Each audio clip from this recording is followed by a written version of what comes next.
우리는 이제 사사기의 끝자락에 와 있습니다. 17장부터 21장까지는 사사기의 결론과 같은 내용이라고 생각하시면 될 것 같습니다. 그리고 어제 삼손의 이야기를 끝으로 사사기에 나오는 사사들은 모두 그 마지막 사사겠죠, 삼손이. 그리고 우리가 그 다음에 나오는 엘리, 사무엘, 여기까지가 사사의 마지막입니다. 그러니까 삼손은 거의 끝자락에 와서 이야기했던 마지막 사사라고 볼 수 있겠죠. 사사기에 나오는. 이제부터 사사는 안 나옵니다. 16장까지가 사사기에 거의 모든 사사들이 다 나왔다고 생각하시면 될 것 같아요. 최악의 사사 삼손 이야기까지가 우리가 나누었던 부분이고요. 우리가 1장, 2장, 3장, 6절인가요?에 걸쳐서 서론이 있었던 것처럼 이 사사기도 17, 18장이 첫 번째 마지막 서론 부분, 결론 부분이고요. 19장부터 21장까지가 두 번째 마지막 결론 부분입니다. 이렇게 구분하시면 좋을 것 같아요. 그래서 17장부터 21장까지는 사사기 총 결론에 대한 이야기다. 근데 여기는 사사가 나오지 않는다.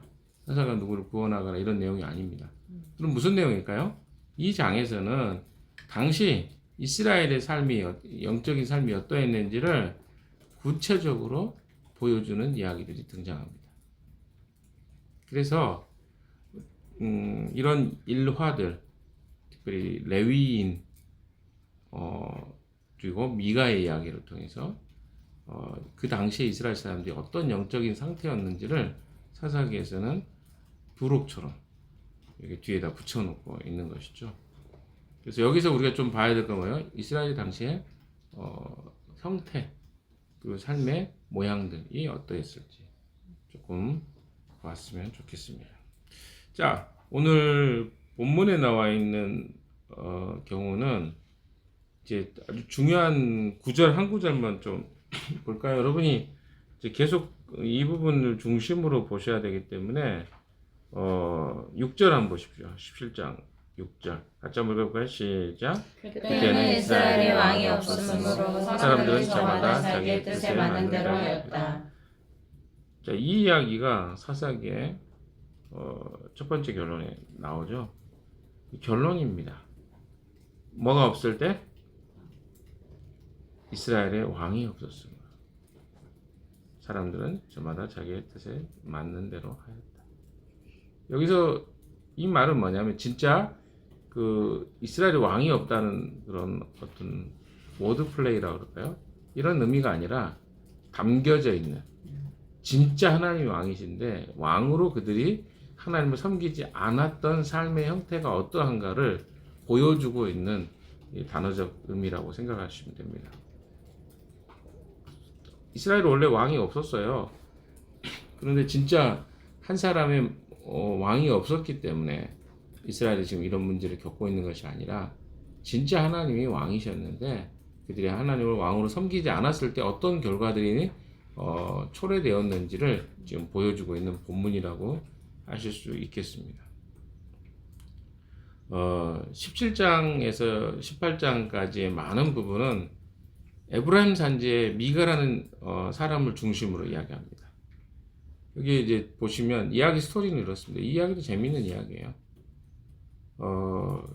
이 사람은 에브라임 산지에 사는 사람입니다.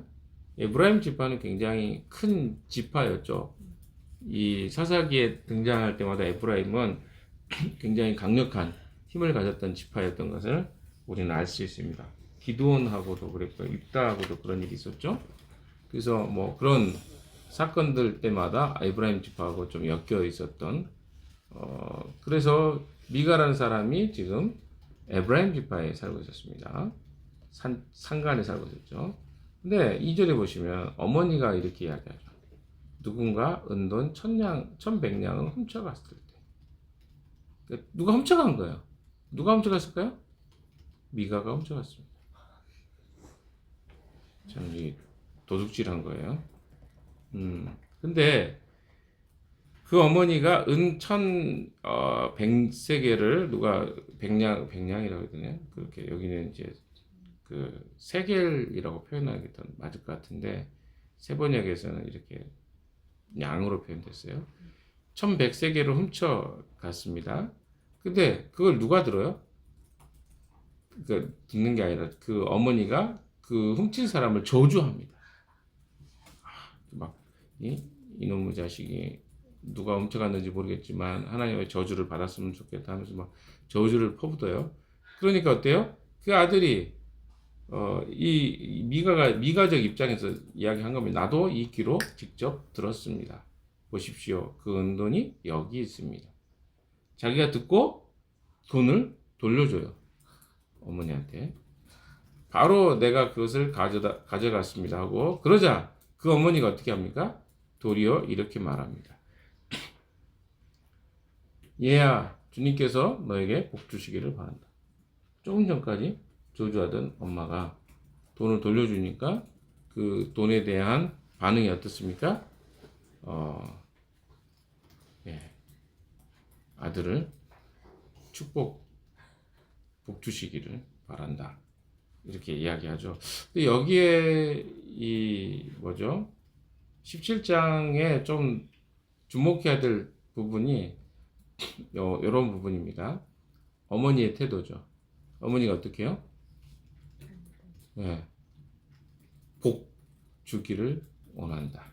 그리고 13절에도 보시면 미가는 자기가 이제 레이의 사람을 제사장으로 삼았으니 주님께서 틀림없이 자기에게 복을 주실 것이라고 생각하였다. 복이라는 단어가 벌써 2번 나오죠. 이들의 생각 속에 어떤 생각이 있어요? 하나님은 나에게 복을 주는 분으로, 그리고 하나님이 내가 뭔가 잃어버리면 그런 사람은 저주를 받아야 돼요. 이런 식의 생각들이 지금 깊이 깔려 있는 것들 여러분이 보셔야 됩니다. 제가 아까 처음 시작할 때 이야기 드렸죠. 27장부터 21장까지는 그 당시에 이스라엘 사람들의 신앙 상태를 보셔야 된다고. 지금 이들은 어떤 상태입니까? 하나님이 어떤 분인지에 대한 오해들이 굉장히 많이 있었던 것 같아요. 그래서 자기가 아들이 훔쳐갔어요, 돈을. 아들이 훔쳐갔다고 생각 못한 것 같아요. 근데 어떻게 해요? 조주를 내려요. 근데 엄마가 그 아들이 그 돈을 1,100세겔이면 굉장히 큰 돈인데, 엄청나게 큰 돈인데, 근데 그 아들이 그렇게 나쁘다고 표현하면 그렇고, 아무튼, 그렇게 문제가 그렇게 좋은 아들도 아니고 나쁜 아들도 아닌 것 같아요. 그러니까 어때요? 그 엄마 저주하는 걸 보고 자기가 돈을 다시 돌려줍니다. 그렇죠? 진짜 나쁜 아들이면 돈 안 돌려야겠죠. 근데 좋은 아들이었으면 돈을 훔치지 않았겠죠. 아무튼 그런 겁니다. 자, 그런데 양심의 가책을 받아서 했는지 어땠는지 그런 것을 돌려줍니다. 근데 엄마가 어떻게 해요? 바로 즉각적으로 어떻게 합니까? 용서해 주죠.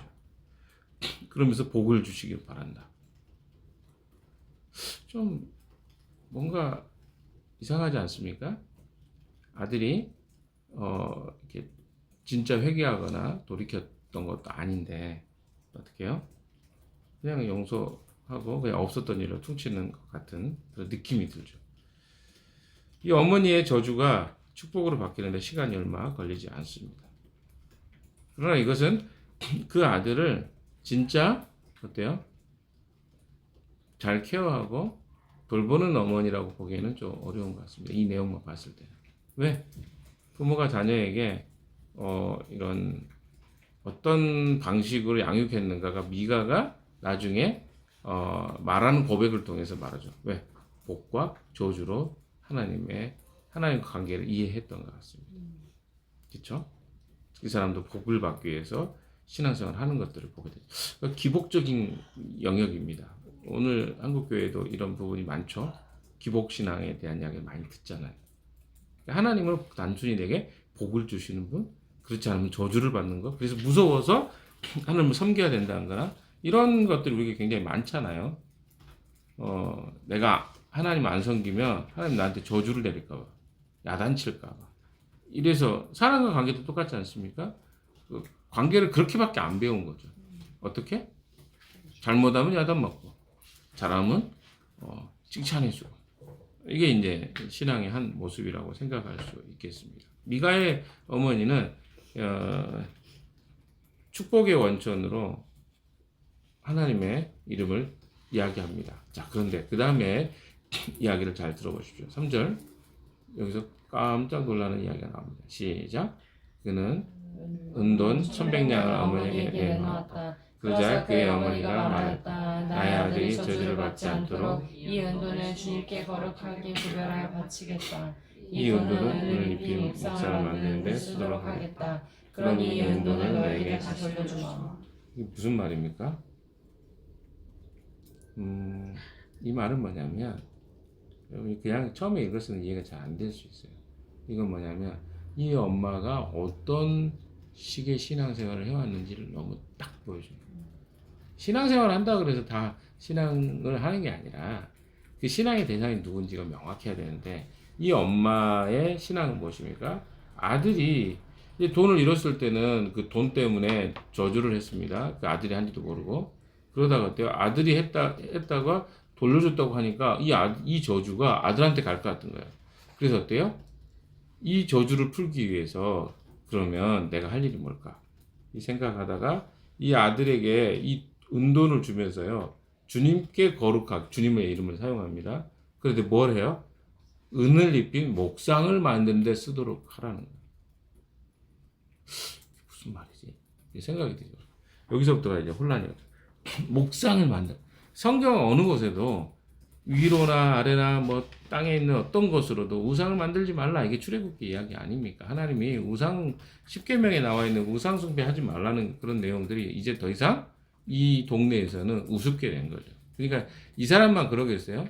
많은 그 시대적 분위기가 목상 만들고 보이지 않는 하나님을 보이는 형상으로 바꾸어 버리는 마치 로마서에 나와 있는 그런 것 같은 내용들이 이들의 신앙 안에 이미 잠식되어 있는 것들을 보게 됩니다. 아무렇지도 않아요. 그래서 이 은돈을 입힌 목상을 만드는데 쓰도록 아들에게 줍니다. 근데 그 아들이 어때요? 4절에 미가는 그 돈을 어머니에게 다시 돌려줘요. 그 목상 만들려고 하는 돈을 돌려줍니다. 그럼 우리가 여기 생각할 때 신앙이 좋아서 그런가 보다. 아니에요. 그것도 보시면 됩니다. 그의 어머니가 은돈 200냥을 은장에게 주었어요. 자, 원래는 1,100냥 전부를 하나님께 바치려고 했는데 어머니의 태도가 900냥은 싹 자기가 가져가고 200냥만 해가지고 자기가 직접 은쟁이에 가서 그렇죠? 만드는 목상 만든 사람이 가죠. 은으로 조각한 목상에 은을 입힌 우상을 만들게 하였는데 그것을 미가의 집에 놓아 두었다. 자, 지금 우리는 이스라엘 안에 있는 신앙의 형태들을 보고 있습니다. 근데 어떤 이 한 미가라는 사람의 집에 있었던 일들이에요. 대표적인 예로 이걸 이야기하는 겁니다. 대표성이에요. 그럼 이게 미가의 집만 있었던 일이라고 하기에는 너무 많은 일들이 아마 이스라엘 땅에 일어났을 것입니다. 근데 미가라는 사람의 집에는 이런 일이 일어난 거죠. 도둑질 해가지고 어머니 돈을 도둑질했다가 다시 돌려주면서 어떻게 보면 이건 하나의 에피소드입니다. 그런데 그것을 가지고 하나님께 아들이 저주받게 하지 않게 해서 신상을 만듭니다. 그리고 그것을 집에다 모셔놓습니다. 마치 불상을 만들어 놓고 금으로 된 불상을 만들어 놓고 집에서 거기다가 제사 지내고 거기서 예배하고 그래놓고 거기서 그것을 하나님이라고 믿는 그런 이상한 민간 신앙의 모습이 지금 나오고 있는 것이죠. 이렇게 이해를 하시면 될 것 같아요. 집에다 이걸 갖다 놔요. 성경에는 분명히 신상을 만들면 안 된다고 했는데 이 신상이 만들어지게 됩니다. 그래서 이걸 신당이라고 이야기하죠. 5절 읽어볼까요? 시작. 미가는 이 사람은 개인 신당을 가지고 있었다. 에봇과 드라빔 신상도 만들고 자기 아들 가운데서 하나를 제사장으로 삼았다. 에봇은 뭐 제사장이 있는 옷 아닙니까? 근데 개인 집에다가 그 신당 만들어 놓고 우상도 거기다 갖다 놓고 드라빔 신상도 만들고 신상이 한 개가 아니에요. 지금 다른 목상 만들고 드라빔으로도 만들고 자기 아들 가운데서 하나를 그러니까 지금 뭡니까? 미가가 자기 아들 중에 뭐예요? 하나를 선택해가지고 제사장 만 이거 아브라임이 아니라 에브라임 지파는 제사장이 나올 수가 없어요. 지금 에브라임 지파잖아요. 근데 여기서 어때요? 레위 지파가 해야 되는 일을 누가 하는 거야? 자기 아들을 하나 해가지고 제사장을 하나님 섬긴다고 이들은 이렇게 하고 있는 거예요. 지금 엉망이죠. 6절 한번 봅시다. 6절에 코멘트 그래서 이 사사기를 기록한 사람이 코멘트를 넣었습니다. 시작. 그때는 이스라엘 왕이 없었으므로 사람들은 저마다 자기의 뜻에 맞는 대로 하였다. 자, 자기 마음대로 사는 거죠. 신앙생활 이렇게 엉망으로 하고 있다는 거예요. 미가의 하나의 에피소드가 끝납니다. 그 다음에 또 하는 에피소드가 나오죠. 그게 뭡니까? 미가의 집안에 연결해서 레위 지파 사람이 미가의 집에 어떻게 정착하게 되는지를 또 다른 에피소드로 이야기합니다. 한번 진행해 볼까요? 7절 읽어봅시다. 시작. 유다 지파에 속한 유다 땅 베들레헴에 한 젊은이가 있었는데 그는 레위 사람으로서 그곳에서 잠시 살고 있었다. 8절. 그 사람이 자기가 살던 유다 땅 베들레헴을 떠나서 있을 곳을 찾다가 에브라임 산간지방까지 와서 미가의 집에 이르렀다. 자, 이 사람은 어떤 사람입니까? 레위 사람으로서 잠시 베들레헴에 살았습니다. 근데 그가 어때요? 유다 땅 베들레헴, 이 사람은 제사장입니다. 레위 사람이잖아요. 근데 유다 땅을 떠나서 어디로 갑니까? 에브라임 산간 지방에 와서 미가의 집에 이르게 됩니다. 미가가 그에게 물어봅니다. 자, 9절 시작. 미가가 그에게 물었다. 젊은이는 어디서 오시는 길이요? 그가 대답하였다. 나는 유다 땅 베들레헴에 사는 레위 사람인데 있을 곳을 찾아다니고 있습니다.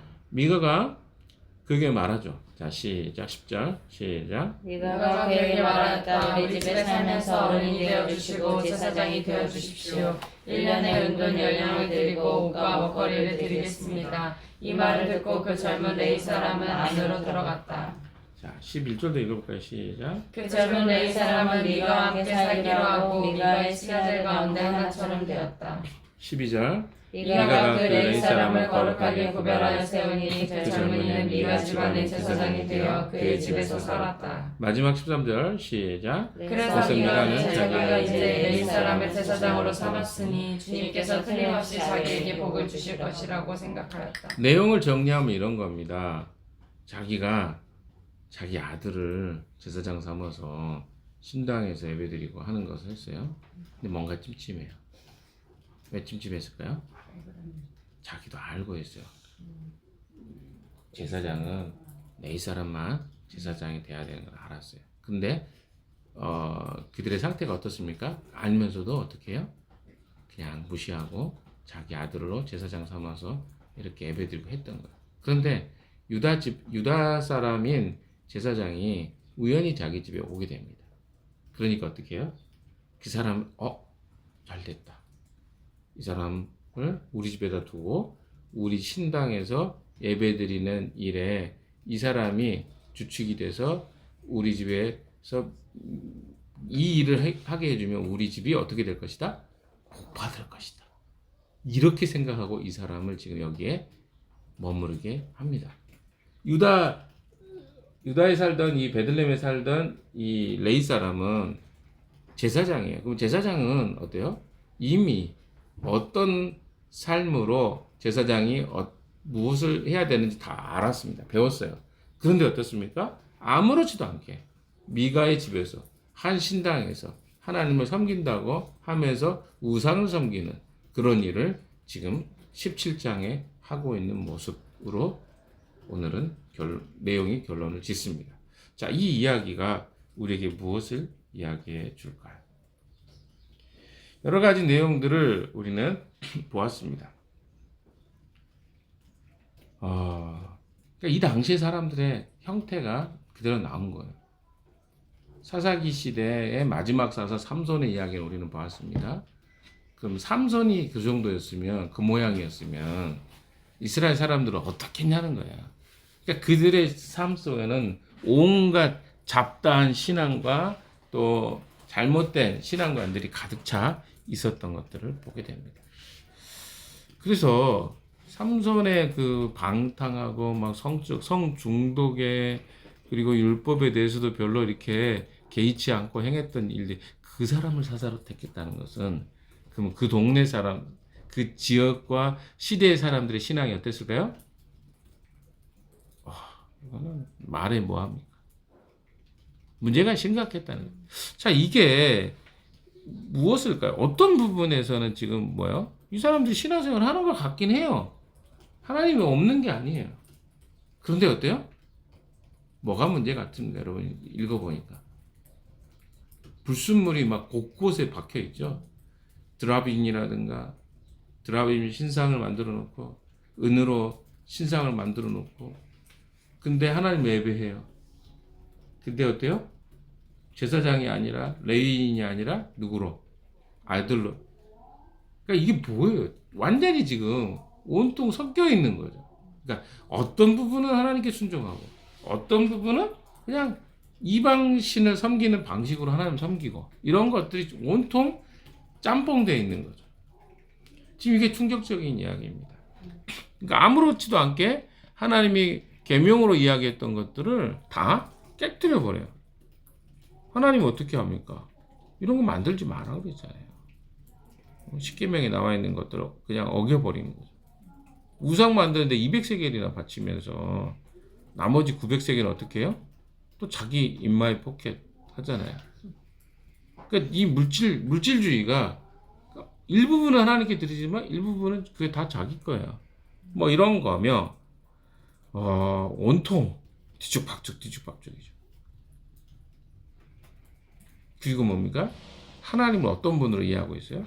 나에게 복을 주시는 분. 우리랑 비슷하지 않습니까?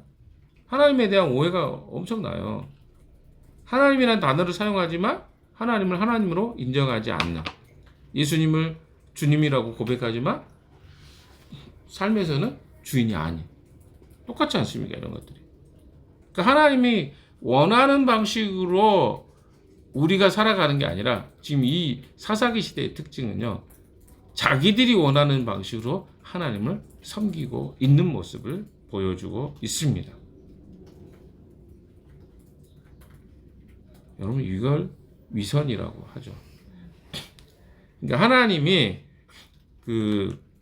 그들에게는 왜 필요했냐면, 이방신을 섬기는 것처럼 하나님은 나에게 복을 주시는 분으로 그냥 여기고 있어요. 그래서 만약에 내가 그분을 떠나면 저주받을 것 같거든요. 뭔가 찜찜해. 그래서 하나님이 계시면 나한테 조금 덜 찜찜할 것 같아. 내 삶에 수호신 정도로 하나님을 섬기고 있는 것을 보게 됩니다. 이게 바로 자기 마음대로 신앙이죠. 그렇죠? 우상을 자기 집에다 갖다 신당을 만들고, 하나님이 어떤 분인지 관심이 없고, 자기가 원하는 방식으로 이 하나님이 자기에게 해주기만 바라죠. 그래서 어떻습니까? 이 내용들을 쭉 보면요, 하나님의 백성들의 신앙은 어떠해야 되냐면, 하나님이 어떤 분인가에 대해서 나에게 말씀하시는 대로 내가 그분을 섬기고 사는 것이 신앙생활이에요. 근데 지금 이들의 신앙생활은 어떤 상태가 돼버렸습니까? 하나님이 어떤 분인가 중요하지 않아요. 내게 하나님이 어떤 필요가 있는가. 그러니까 이 내 필요를 채워주시는 분 정도로 하나님을 인식하고 있는 것이죠. 미가의 가정은요, 하나님을 예배하긴 하지만 자기의 필요를 채워주는 정도만으로만 하나님을 인식했습니다. 근데 이것이 어때요? 그 당시에 이스라엘의 하나의 샘플 같은 모습이었다는 것이죠. 자, 이제 우리로 이야기를 결론을 지어봅시다. 사랑하는 여러분, 우리의 삶에 하나님은 어떤 분이십니까? 우리는 하나님 그분의 존재로 만족하십니까? 아니면 나의 삶에 하나님의 내 필요와 내 삶에 어떤 것을 채워주는 분으로만 하나님을 인식하고 있습니까? 이 당시에 이스라엘의 사람들의 모습을 보면서 이 사람도 어떻게 이렇게 섬기지? 이런 생각이 먼저 드시나요? 아니면 내 삶의 모습들을 돌아보면서 찔림이 되시나요? 하나님은요, 우리의 모습 안에 있는 잘못된 신앙생활, 즉 하나님을 내 마음대로 믿고 있는 신앙에 대한 것들을 이 말씀을 통해서 우리에게 지적하고 계십니다. 종교 활동을 할 수 있지만 하나님을 하나님으로 인정하지 않는다면 우리는 사사기의 시대에 이스라엘 사람들이 하나님을 섬겼던 방식으로 지금도 하나님을 그렇게 믿고 있다고 생각할 수 있는 것이죠. 그러니까 사사기의 사람들이랑 우리랑 큰 차이가 없다는 거예요. 마치 우리는 괜찮다. 나는 잘 하고 있는데 왜 사사기 이야기로 우리를 겁박하냐. 근데 그게 우리 모습이라니까요. 우리가 하나님을 예배하는 이유, 주일날 그리고 이렇게 공동체로 생활하는 이유, 혹시 내가 저주받을까봐? 내가 이렇게 안 살면 뭔가 문제 있다는 이야기를 들을까봐? 혹시 그래서 여러분 그렇게 살진 않습니까? 자기가 하고 싶은 거 다 하면서 그래도 이거는 붙잡고 있어야 뭔가 마음이 안정이 되고